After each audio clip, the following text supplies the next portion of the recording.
شاید برایتان جالب باشد که این نوبت کدام ترانه قدیمی رو پیگیری نمود.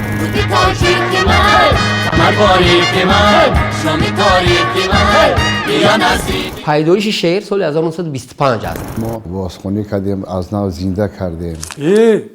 تمام زل با پا میخیست. کفگوبی ها با آسمان میرسید.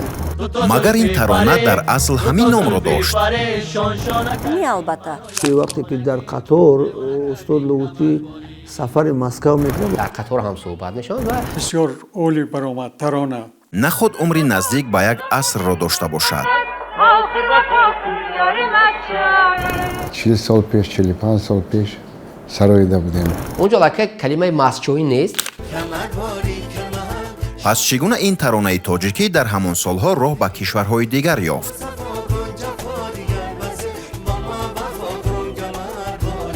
این سرود یور مشروعی اولین بار با سبک استودیویی اجرا میکنیم و نه هر ترانه میتواند که ترانه باشد که اون مورد بازخوانی قرار داده شود. این و دیگر پهلوهای یک ترانه تاریخی روزهای نزدیک از تلویزیون سیاحی و هنرهای مردمی تقدیمتان می‌گردد.